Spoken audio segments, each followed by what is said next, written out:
Olá, pessoal, tudo bem? Hoje a gente está aqui reunido para a gravação do quarto episódio da série Educação para o Trabalho. Essa série aí que vem sendo construída de uma maneira orgânica, gostosa. A gente tem trazido bastante debate, bastante reflexão. A gente começou tratando da educação e do mundo contemporâneo, né, dessa relação, de como que isso está acontecendo. Fomos para um segundo momento, quando a gente trouxe da escola à universidade. No nosso terceiro episódio, que foi o episódio anterior, a gente tratou da relação entre a educação e o mundo corporativo. E hoje a gente está aqui para falar de educação e aprendizado contínuo. Também pensando numa metáfora de que essa série ela continua nas nossas mentes, nas nossas reflexões, mesmo sendo o último episódio. É uma série que já deixa saudade, né? Porque foi um mês assim de bastante reflexões, né? De bastante ideias pipocando na cabeça, como diz a Catarina. E hoje, então, a nossa ideia é falar um pouco da questão da tecnologia, das habilidades humanas, para onde é que a gente está indo, como é que a gente vai. A gente aqui não é futurista, mas a gente conjectura a respeito do futuro. E lembrando que essa série é organizada em parceria com a Merak Educação, nossa grande parceira, e representada pelos sócios fundadores e educadores, a Catarina Dutra e o Daniel Dutra, que estão conduzindo a conversa, junto com a Thaís Vieira, que é a nossa curadora na ECO, que é publicitária, mestre em design estratégico e professora, atua na área da educação. Só que hoje a gente conta ainda, como de costume, com participações muito especiais, como de costume também, apresentados em ordem alfabética, o Guilherme Sintra, que é diretor de Inovação e Tecnologia da Fundação Lehman, formado em Economia pela PUC, no Rio de Janeiro, trabalha com educação desde os 18 anos, né? E ele já passou por diversas iniciativas, o que é interessante, tanto na área privada quanto na área pública, né? E traz a questão de escalar a qualidade da educação, e a gente vai saber um pouquinho mais do que está acontecendo a partir da visão dele. E também estamos com a Júlia Soares, empresária, estudante de publicidade e propaganda, atua há mais de 10 anos nas áreas de vendas e gestão de equipes comerciais. Está à frente, tá, de algumas empresas e startups, com foco em comunicação, tecnologia, mídia e produção audiovisual. Então, olhem só, como eu costumo dizer, apertem os cintos, né? Venham conosco, vamos refletir. Quem está aí do outro lado da tela, se prepare, e eu vou passar a palavra para o Daniel. Olá, pessoal. Queria agradecer mais uma vez a presença de vocês. Assim, acho que vai ser um momento de troca muito incrível, como tem sido, né, a construção dessa série. E queria puxar um gancho que o Jonathan disse, assim, sobre, né, não sermos futuristas, né, no sentido ali da palavra, mas, né, pensamos, né, sobre o futuro. Inclusive, eu e a Kátia, a gente estava agora, na semana passada, no congresso, né, do Cinep Rio, pela Merak. E uma das palestras que a gente teve, né, que teve por lá e que a gente, né, discutiu muitas coisas, foi em relação exatamente sobre o futuro, né, da educação, né, de modo geral, assim. E foi bem legal, assim, porque trouxeram dados, né, em relação a, por exemplo, que a gente, antigamente existiam habilidades que a gente aprendia, né, por exemplo, os nossos pais e avós, eles aprendiam uma determinada habilidade e aquilo perdurava durante toda a vida profissional dessa pessoa, né? Então, a pessoa aprendeu determinada ferramenta, às vezes vai trabalhar com aquilo, né, a vida inteira. E com a evolução, com o desenvolvimento de tecnologia, principalmente da IA, né, a partir dos anos, né, 2020 ali, né, o grande chat GPT, que teoricamente veio mais em evidência nessas conversas e tudo, IA generativa, essas habilidades agora estão com um período mais curto de aprendizado e reciclagem delas, né? Então, espera-se que até, se não me engano, era até 2030 e poucos, ou no máximo 10 anos, alguma coisa assim, não me recordo, o período de um ciclo de uma aprendizagem nova, né, principalmente relacionada à tecnologia ali, ele passa a se tornar em torno de 6 meses. Então, vai surgir algo novo, a gente vai ter que aprender, e aí já nós já temos que reaprender uma outra, né? Então, a gente sai de um caminho, às vezes, de pessoas às vezes mais especializadas, mas a gente está percebendo, inclusive na nossa série, né, a demanda e necessidade de desenvolvimento de habilidades, né, habilidades de aprendizagem contínua, né, de um modo geral. E aí eu queria trazer para vocês, assim, jogar, né, assim, no ar, né, e ouvir de vocês, assim, como que vocês acham que a educação, né, e o mundo corporativo pode lidar nesse sentido, né? O que a gente tem que se reinventar, porque nos próximos, um tempo curto ali, muita coisa vai mudar, né? Então, queria ouvir de vocês aí o que vocês pensam sobre isso, o que vocês já perceberam, né, na vida aí de um modo geral. Então, não sei, quem de vocês quer começar? O Guilherme ou a Júlia? Fique à vontade.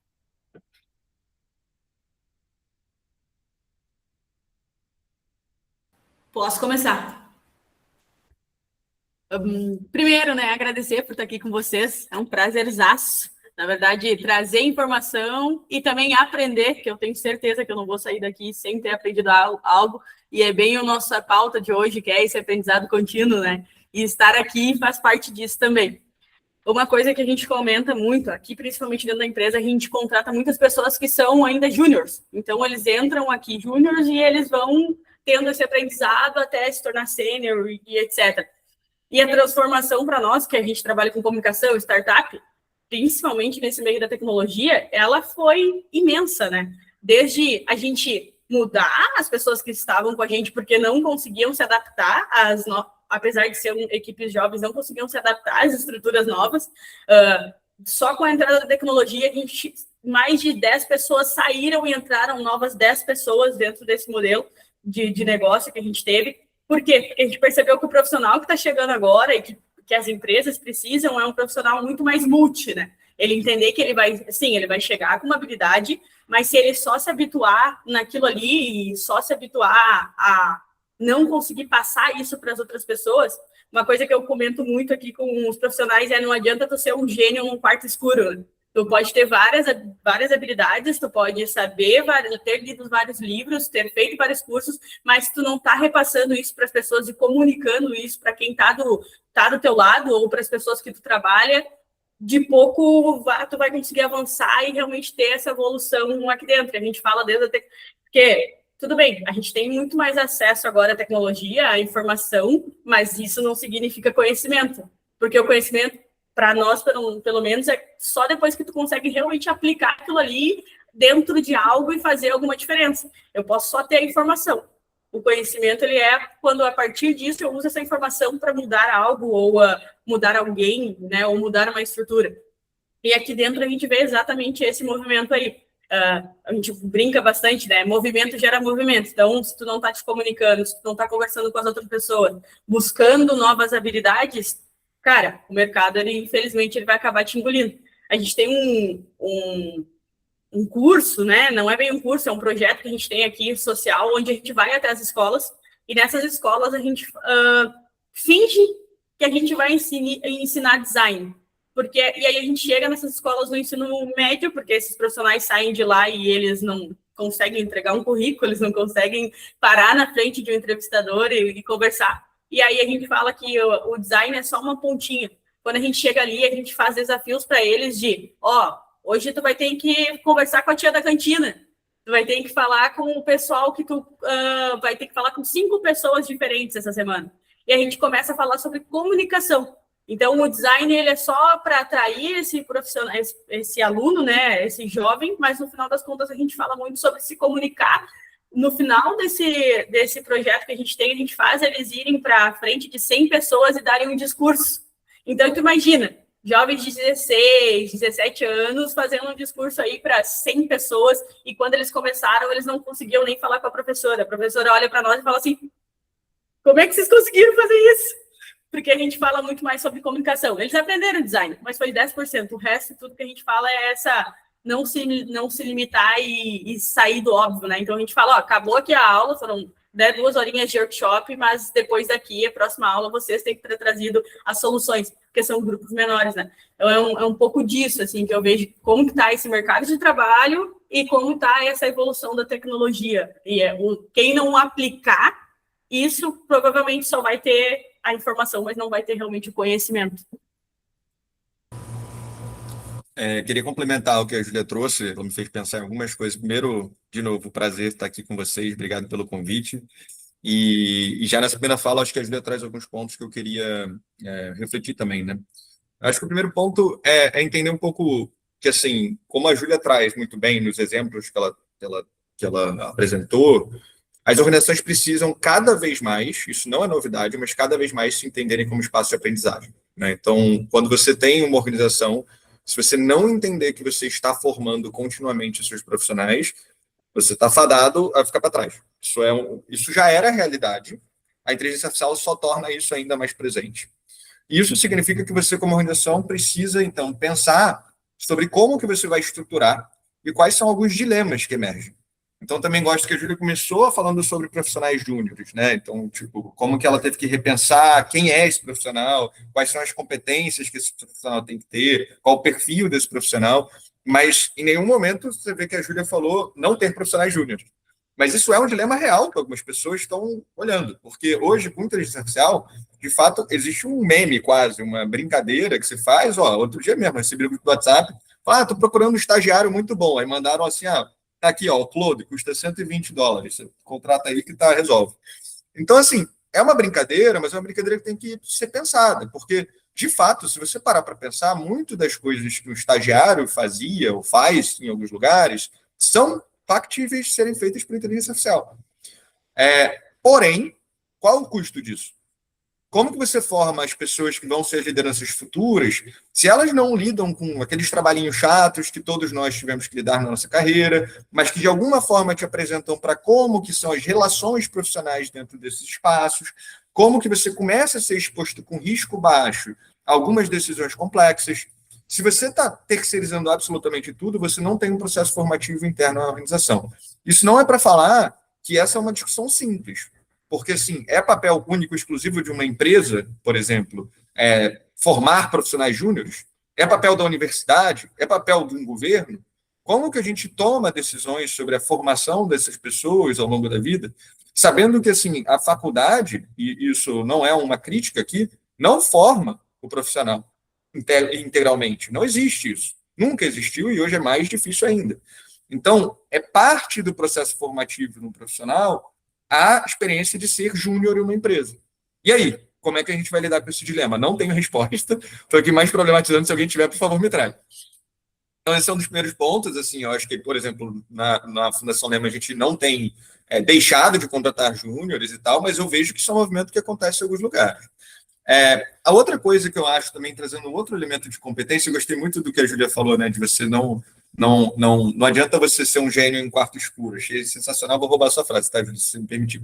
Mas acho que isso tem muito a ver com uma outra questão que é interessante nesse mundo e nessa discussão que a gente está tendo sobre aprendizado contínuo, que hoje, inteligência artificial, ela permite você trabalhar com qualquer tipo de dado como um conhecimento que pode ser repetido continuamente como uma competência, efetivamente. O que era muito mais difícil. O que eu estou falando aqui gestão de conhecimento é uma literatura antiquíssima, né? Assim, as coisas mais citadas são da década de 70, 80. Assim. Porém, sempre teve uma fricção muito alta entre você gerar um conhecimento pessoal, individual, e você escalar isso para uma organização como um todo. Hoje, isso é um pouco mais fácil, porque a inteligência artificial, de fato, permite você recuperar conhecimento, memória organizacional de uma forma mais simples. Então, para quem usa um chat, se você consegue estruturar o conhecimento de uma organização dentro desse lugar, você consegue também consultar isso. Só que tem um insumo aí que é de seres humanos. Você precisa documentar coisas, você precisa pensar ativamente em como eu posso também reduzir fricção como organização para criar uma memória organizacional rica para as pessoas poderem, ao longo do tempo, aprenderem nesse processo. E a organização se torna mais inteligente dessa forma. Então, tem discussões muito interessantes que estão acontecendo sobre como a gente faz isso. Então, olhar para a organização hoje e pensar que ela é um ecossistema de pessoas aprendendo, e esse ecossistema de pessoas aprendendo e se ensinando pode também ter apoio da tecnologia e das relações humanas durante esse processo, é algo que a gente precisa ter na cabeça, porque senão as organizações não ajudam a formar os profissionais que vão precisar lá na frente. Então, vamos usar a inteligência artificial com inteligência humana, né? E aí, isso é um processo que a gente vai precisar para, efetivamente, ter pessoas aprendentes ao longo da vida. Muito legal, gente. Acho que começamos bem, né? Um ótimo start, né, John?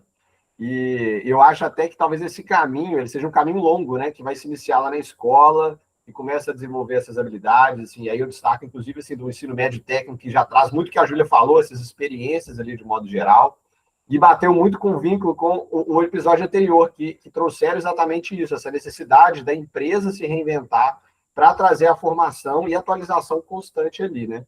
E nesse congresso eu tirei até duas coisas, assim, né? No sentido que a IA não substitui pessoas, mas sim tarefas, né? Então, é um novo olhar sobre o próprio trabalho, né? Claro que, às vezes, trabalhos mais manuais, eles vão precisar se reinventar de forma drástica, mas talvez a gente olhar para esse, pô, beleza, essa tarefa ela consegue ajudar, então como que eu posso melhorar ainda mais, inclusive, esse cargo, né? Então, como que eu posso reatualizar para a gente sair ali, sem deixar de pensar no desenvolvimento das pessoas, como vocês trouxeram, né? A questão do júnior, é muito importante ele ter, às vezes, essa parte também manual ali, de modo geral. E tem uma frase lá que até falou, assim, que a IA também não substitui pessoas, mas sim, as pessoas podem acabar, dependendo do cargo, serem substituídas por pessoas que sabem utilizar a tecnologia IA melhores, e é onde entra o nosso caminho ali para a aprendizagem, né, contínua aí. Agora eu vou chamar a Thaís para ela continuar essa discussão para a gente. É muito legal, porque tanto que a Júlia falou e o Guilherme vão muito ao encontro da nossa pré-reunião ali, nosso pré-encontro, né, que a gente faz uma reunião de aquecimento, quando vocês trazem essa questão da importância que as organizações estão ganhando como espaços de educação. Era justamente essa a nossa hipótese, né, assim, por uma questão de observação, simplesmente, né, porque quando a gente pensa o quanto esse mercado está cada vez mais dinâmico, e aqui a gente falava dos júniors, né, mas a gente foi além, a gente pensou assim, tá, e as pessoas que já estão no mercado, que não são mais júniors, né, que também precisam estar atentas, aprendendo novas habilidades, inclusive às vezes eu penso que para pessoas mais seniors é mais difícil desenvolver certas habilidades depois de um certo tempo, de uma certa experiência, né?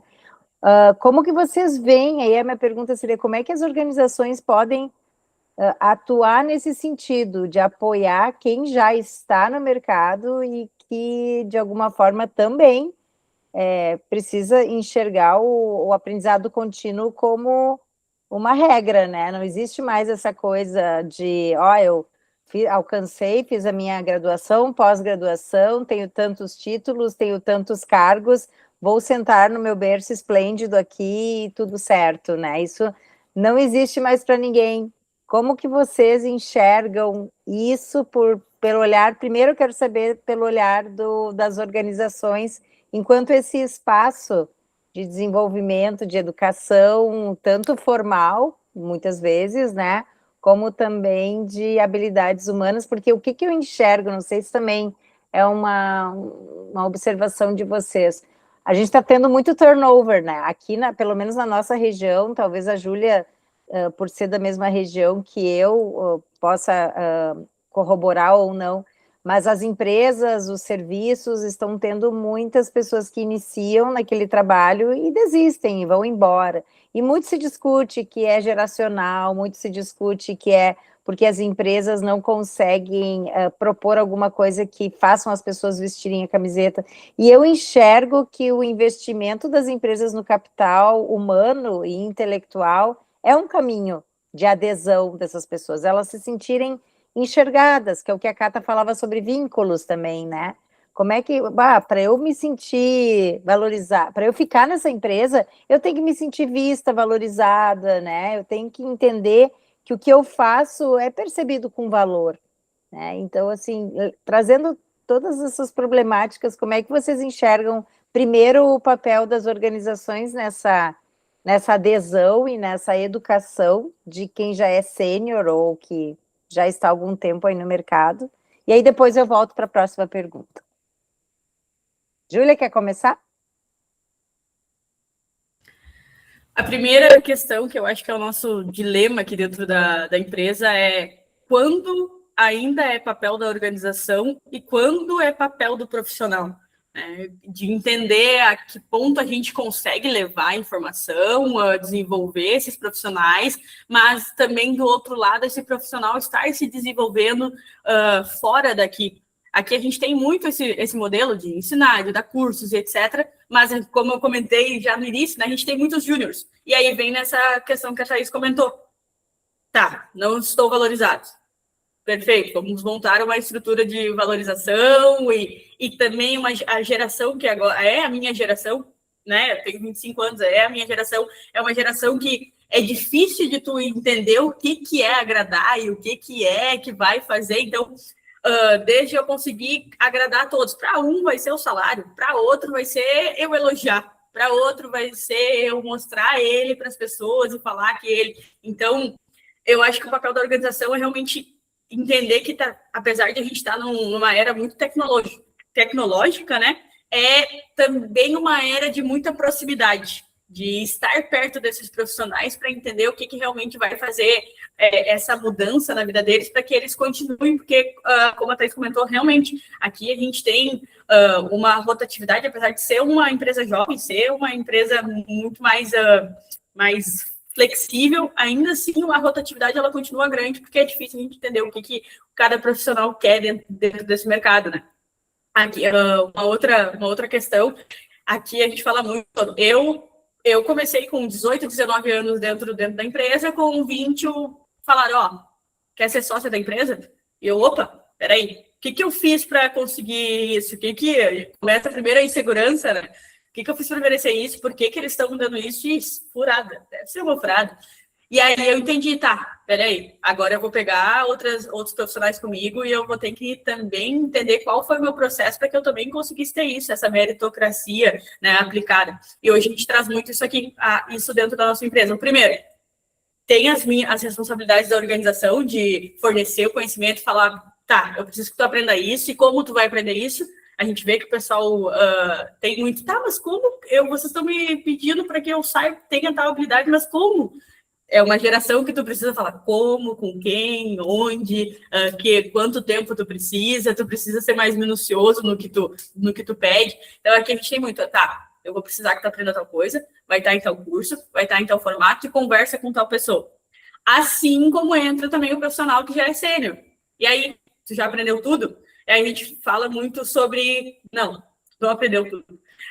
Conversa com o Júnior, com certeza, em 1 hora ele vai te dar aí, às vezes, uma aula de muita coisa que tu ainda não sabia, uma aula de muita coisa que tu nem imaginava e tu achava que tu estava fazendo de um jeito, e hoje eles sabem fazer de um jeito muito mais rápido.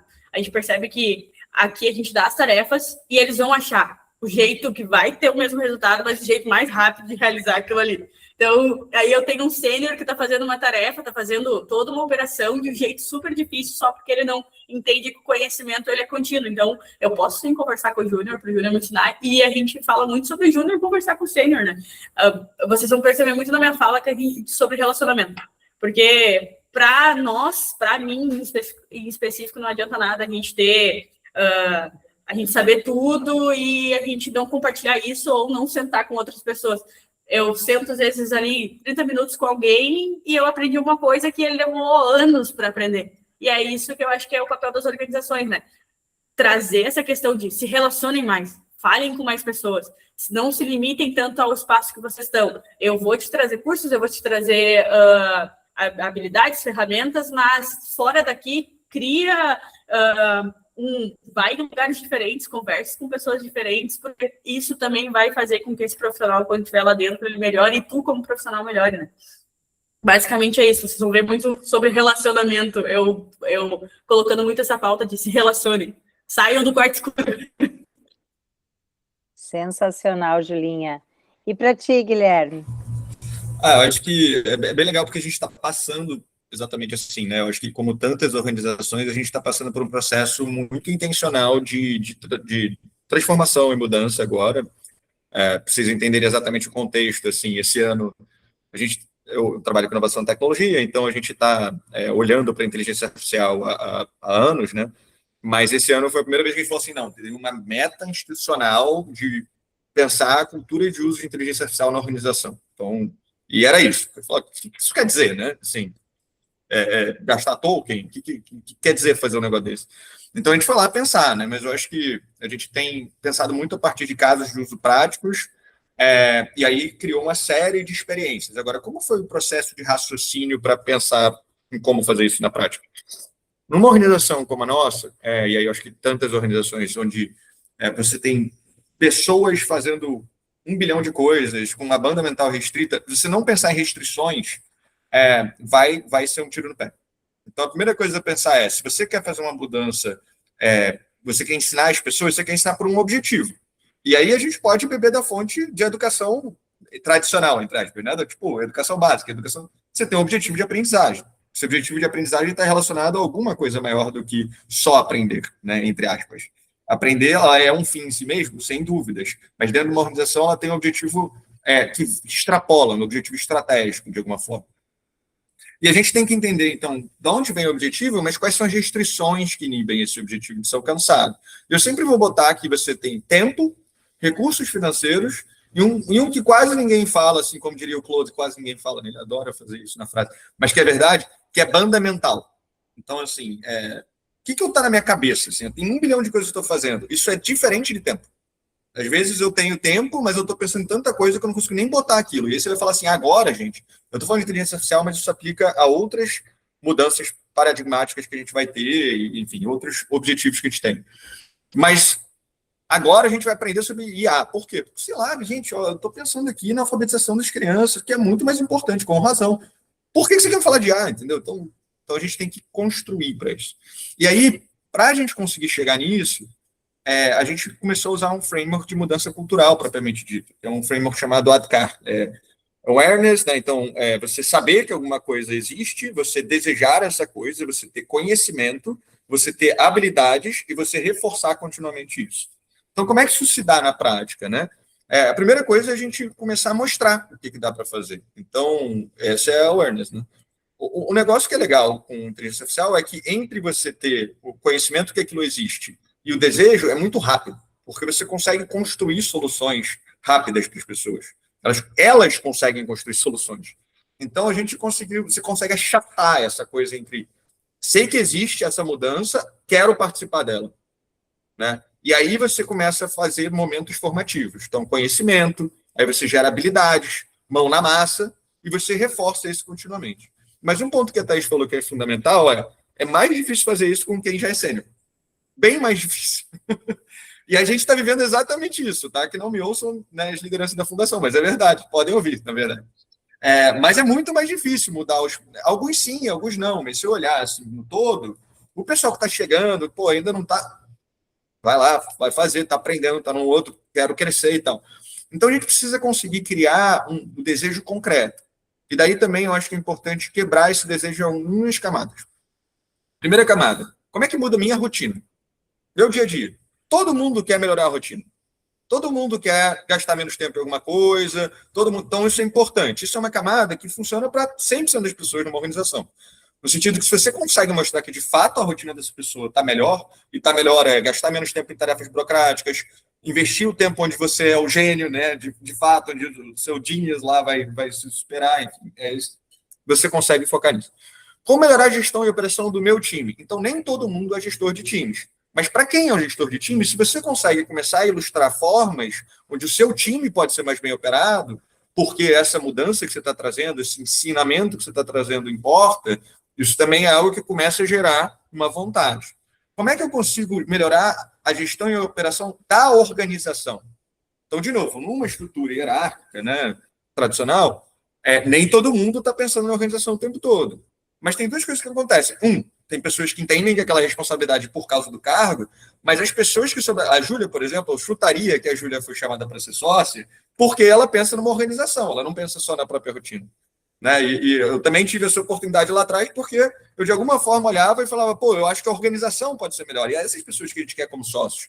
São as pessoas que realmente querem olhar para o futuro da organização. Então, isso também gera, de novo, uma vontade, porque você consegue ilustrar. E, finalmente, como é que eu penso o futuro da organização? E essa é uma camada que pouquíssimas pessoas vão estar discutindo no dia a dia, e você tem que encontrar os espaços, a banda mental, o tempo, para parar e fazer isso. Então, como a gente se organizou e tem se organizado, eu não estou falando que é sucesso ainda, porque a gente está no meio do processo, mas o que a gente tem tentado fazer é encontrar esses espaços que cabem na rotina das pessoas, encontrar as formas que a gente ilustra como as rotinas melhoram, e aí são coisas simples. Então, por exemplo, a cada 2 meses a gente tem um momento de convergência lá, que a gente passa 2 horas falando sobre o tema da vez, que é a inteligência artificial, com atividade mão na massa e tal. A cada 15 dias, a gente tem 15 minutos durante um momento em que a gente tem lá 1 hora de reunião semanal. Cada 15 dias, 15 minutos para falar de inteligência artificial, na qual a gente traz casos de sucesso de pessoas da organização que estão usando aquilo. E daí as pessoas falam, caraca, dá para fazer isso, que interessante. A gente criou momentos de mentoria. Então, nesse momento de mentoria, as pessoas trocam entre elas e tem mentoria de pessoas que a gente traz de fora para falar. Então, o que a gente está fazendo no final é ter um objetivo, você pega esse objetivo de aprendizagem, você pensa nas restrições, você faz experiências de aprendizagem e ensina as pessoas. Não tem nada mágico. Isso aqui nada mais é do que a gente sempre fez em escolas, em universidades, ou deveria fazer. Só que a gente está aplicando isso dentro de uma organização que quer aprender. Então, eu acho que esse processo é menos mágico, novo e diferente, é muito mais algo que a gente só está pegando e falando, não, a gente está assumindo que a gente é uma organização que ensina e que aprende. E, portanto, a gente vai trabalhar como uma organização que ensina e aprende. Excelente, eu fiquei pensando aqui o quanto que... Eu vou passar para a Catarina em função do adiantado da hora, mas já daqui a pouco a gente consegue resgatar na fala da Catarina, porque eu fiquei pensando assim, tá, a minha próxima pergunta seria, e as instituições de ensino como é que podem aprender? Mas eu acho que tu já trouxe aqui algumas dicas, Guilherme, e a Júlia também, né, que ok, tu falaste aí sobre, se a gente pensar, é o modelo da educação, né, enquanto tu falava, eu conseguia ver um plano de ensino, né, porque eu trabalho muito com isso, né, com planos de ensino.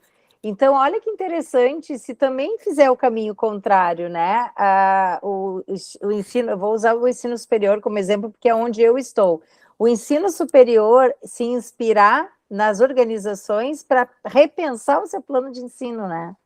Também é muito interessante para tornar o ensino mais pertinente para principalmente para os jovens, né, que estão chegando, e isso precisa ficar mais atraente, que é uma angústia que eu tenho cada semestre quando eu estou preparando minhas aulas.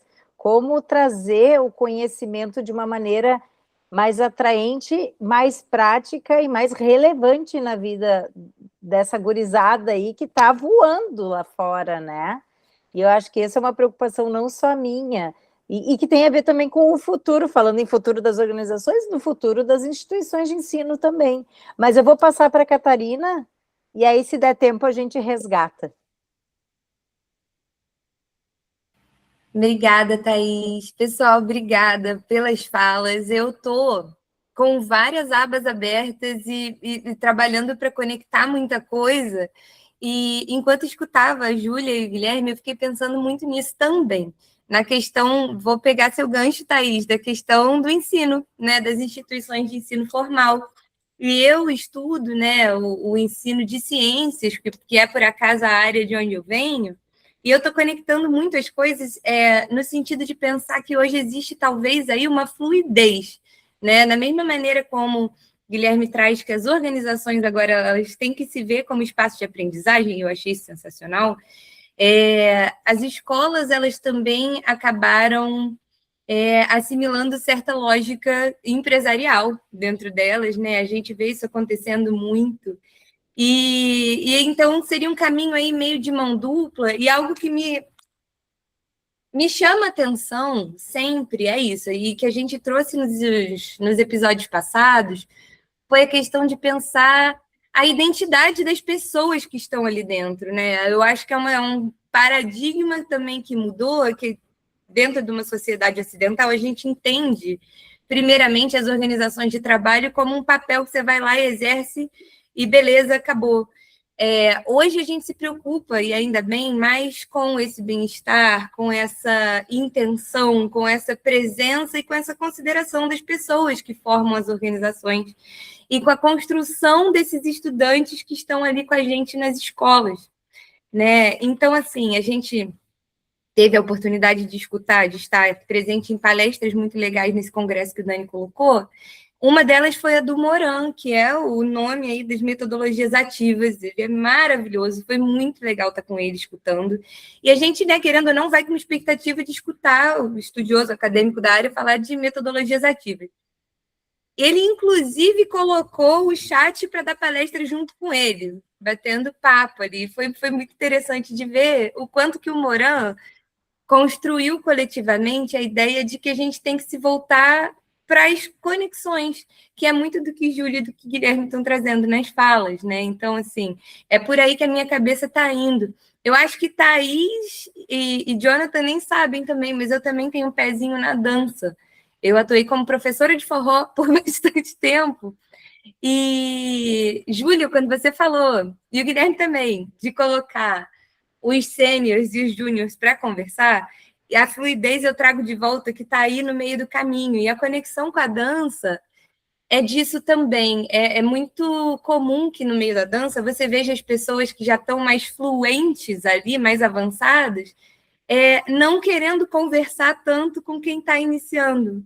E isso é uma grande perda, assim, é uma grande pena, porque tem tanto que se constrói aí no meio do caminho, né, e nas entrelinhas. Então, assim, todo esse apanhadão para dizer que eu estou pensando aqui em como que essas novas ferramentas e novas tecnologias, a IA também, mas não somente ela, né, que moldam a forma como a nossa vida vem acontecendo, o ritmo das coisas, né, as redes sociais, que eu percebo que a gente fala muito em conexão, mas muitas vezes a gente perde até a conexão consigo mesmo.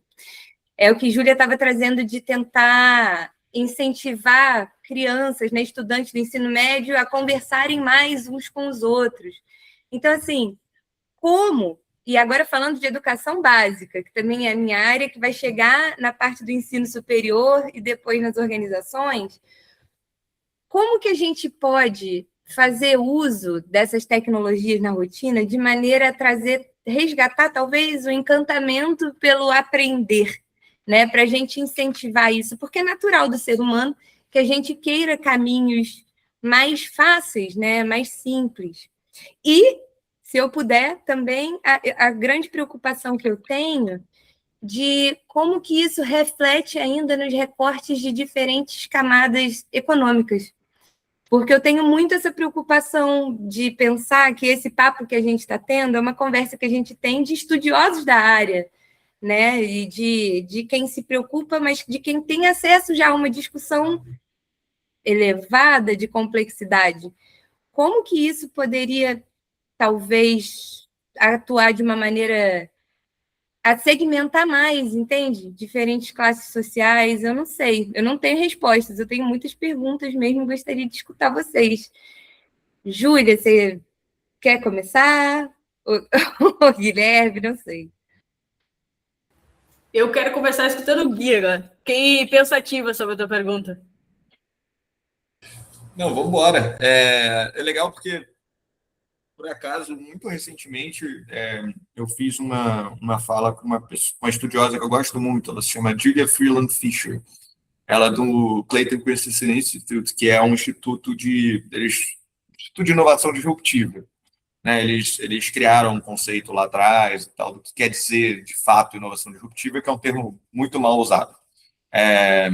Mas eu acho que, nesse sentido, assim, o que eu achei muito interessante é que, apesar da gente olha para a inovação disruptiva, a gente pensa algo que não envolve seres humanos, né? Essas tecnologias, e ela é o contrário. Ela é pessoa de educação e o que ela fala é sobre a relevância e quão fundamental são as relações humanas na era que a gente está vivendo. E ela dá um caso muito interessante, que é o caso exatamente do mercado de trabalho.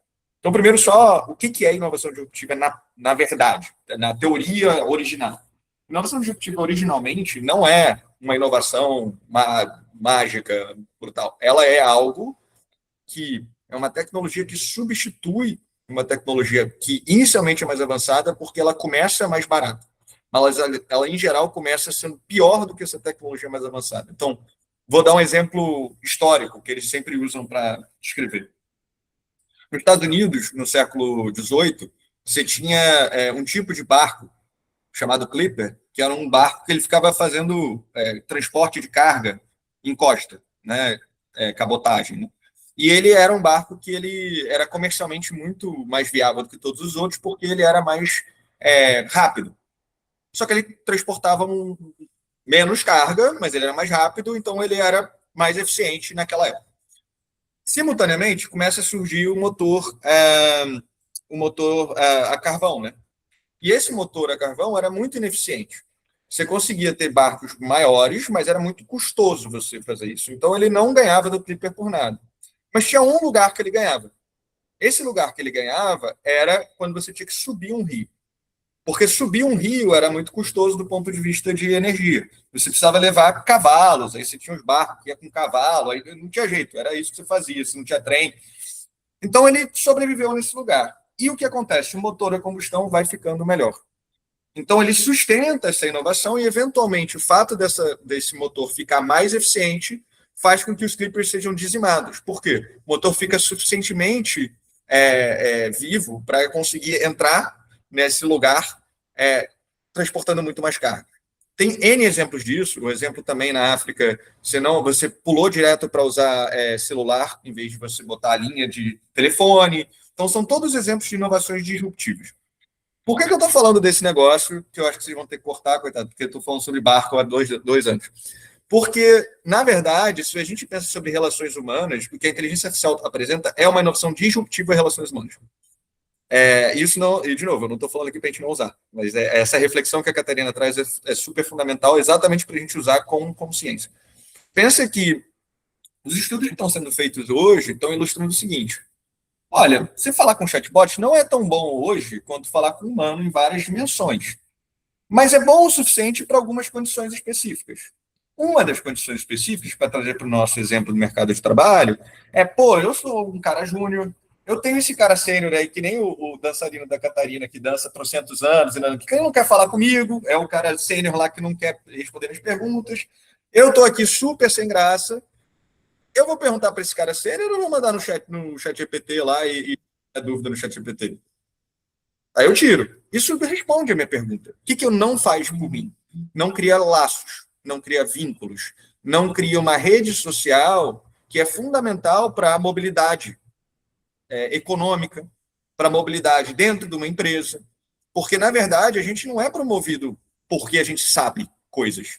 A gente é promovido porque a gente sabe coisas, porque a gente tem uma rede de contatos e porque a gente mobiliza essa rede de contatos em prol do que a gente pode fazer. Então, olha que interessante a provocação que ela faz quando você olha e fala assim, olha, não é tão bom quanto humano, mas daqui a pouco pode ser, se não já é em algumas condições. Né? Em termos de conhecimento só, puro e simples, provavelmente honestamente, do que muitos humanos.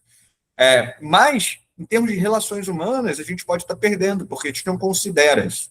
Então, de novo, num mundo onde você tem objetivos que extrapolam pessoas saberem coisas, que é só uma parte do que a gente deveria saber fazer, você precisa, de novo, como organização, criar espaços que reconheçam que as pessoas júniores precisam conversar com as pessoas sêniores precisam conversar entre elas, e que as redes sociais no sentido original da palavra, não o Instagram, elas têm valor em si mesmo e elas precisam ser preservadas. Isso é um valor organizacional e social. E o que é mais difícil em termos de política pública, as nossas escolas e as nossas universidades, e mesmo no mercado de trabalho, não têm como política preservar redes sociais como um valor em si mesmo.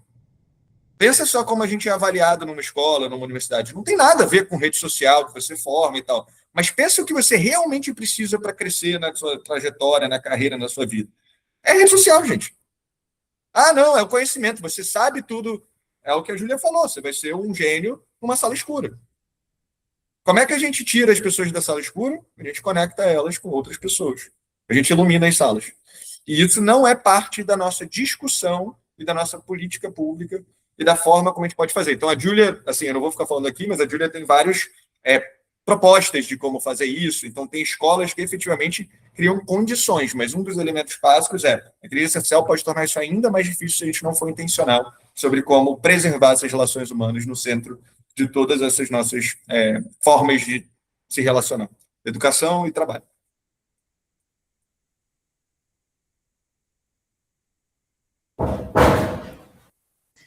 Oi, gente, muito bom. Obrigada, Guilherme. Eu estou sentindo que você conectou vários pontos que eu deixei assim, nossa, eu adorei. Como é que é o nome da moça, da autora do Inovação Disruptiva? Ela se chama Julia Freeland, de free de liberdade e lands de terra, Fisher de pescador. Muito bom. O bom é que dá para falar o nome dela, você pode chamar ela de Júlia Pescadora. Então, tá tudo certo. É um apelido carinhoso. Mas, Júlia, você quer comentar também? Uma coisa que quando a gente fala ali sobre sênior, né, é entender que muitas vezes aprendizado é tu desaprender o que tu tinha certeza que era o certo. E aí que é o mais difícil quando a gente pega um pessoal já sênior, de entender que, olha, os processos mudaram, as gerações mudaram, a tecnologia mudou, e aí agora a gente precisa também olhar para o mercado como está agora, conversar com o júnior, que ele também vai ter algo para te trazer, para te trazer de inovação. Então, isso é um ponto importante.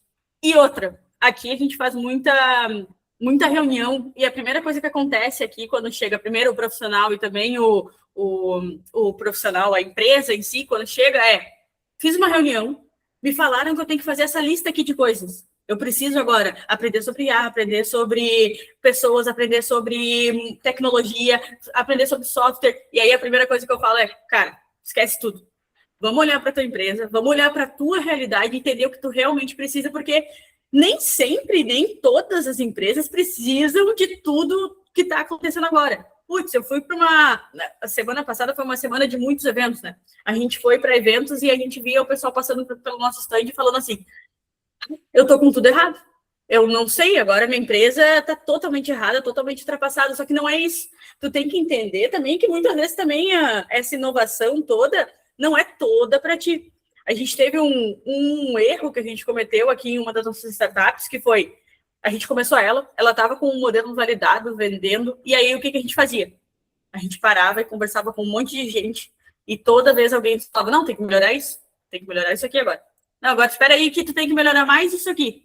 E nunca ficava bom, e nunca ficava perfeito, e nunca a gente tinha um modelo validado realmente que a gente conseguia comercializar. E aí entra isso também para as pessoas, né? Tudo bem, tu vai adquirir conhecimento com várias pessoas, tu tem que continuar te relacionando, a parte da educação, principalmente, né? Faculdade, escola, tem que conversar com essa galera que está no fight, né? Tá ali fazendo, mas faz um filtro e entende o que realmente vai funcionar para nós. Eu tenho que ensinar tudo, eu tenho que fazer tudo, ou eu posso realmente aprender sobre 3 pilares, e esses vão ser os meus pilares, e eu vou lapidando isso. Então, acho que isso também o excesso de informação também faz com que a gente se sinta atrasado, ou a gente sinta que a gente tem que saber tudo, e que a nossa empresa, ou nós, como profissional, tenhamos que saber sobre tudo.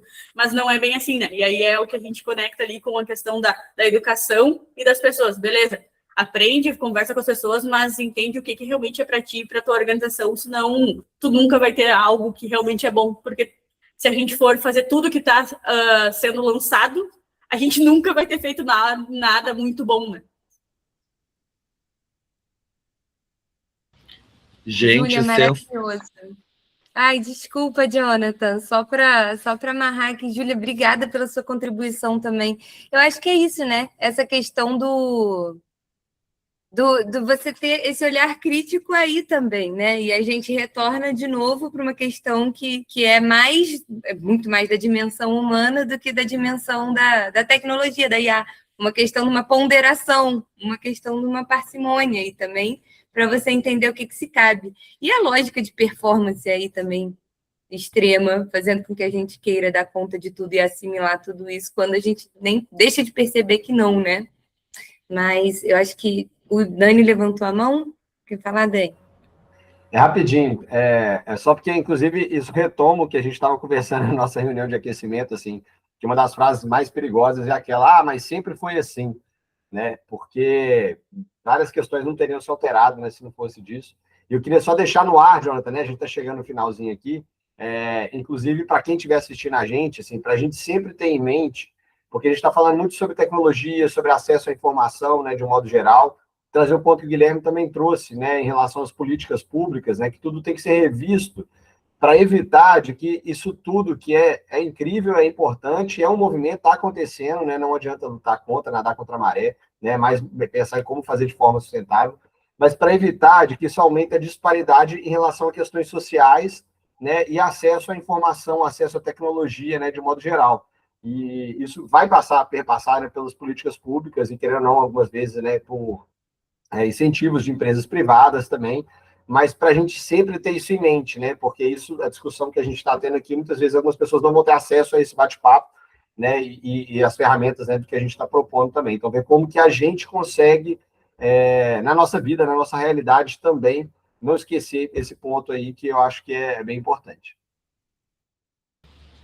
Sensacional, Daniel, Catarina, Thaís. Olha, eu acho que para quem está nos assistindo aí do outro lado da tela, assim como a gente está aí borbulhando, fervilhando, refletindo muito, sensacional. Eu, particularmente, tendo trabalhado por muitos anos, ao longo da minha trajetória, com organizações, com questões de comunicação interna, do marketing, tive uma aula, né? Foi uma verdadeira aula.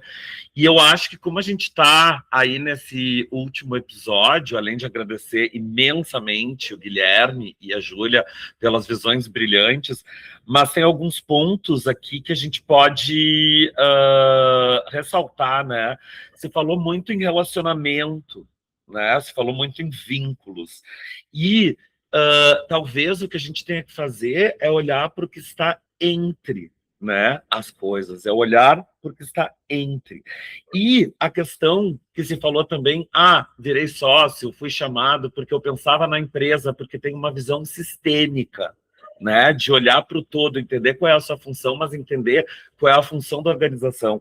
Só que talvez essa visão sistêmica, como vocês falaram, ela não tenha que ser só dentro da empresa, e aí a Durkheim, ela tem que ser na sociedade, né, se construindo essas redes sociais e pontes entre a educação e as organizações, né, de forma que a gente possa transformar informação em conhecimento, mas eu acho que chama muito a atenção o que a Júlia falou agora no final, que é a questão do filtro, que tem muita informação, mas o saber filtrar, até então se diz muito, tem que saber perguntar. Depois se fala, e eu descobri da engenharia do contexto, tem que contextualizar a IA, mas também tem que filtrar. E por último, eu gostaria de deixar uma reflexão que me despertou aqui, que em algum lugar eu já li, que o ser humano é a principal tecnologia. E não há dúvidas disso. E com isso eu acho que a gente encerra essa série incrível, agradecendo mais uma vez a Catarina, o Daniel e a Thaís por essa excelente curadoria. Aos nossos convidados de todos os episódios, quem está aí do outro lado da tela, assista os outros episódios. E digo mais, há boatos de que teremos um 5º episódio. Então fiquem de olho, porque a gente vai estar por aí. Fiquem de olho nas nossas redes. E até mais, gente.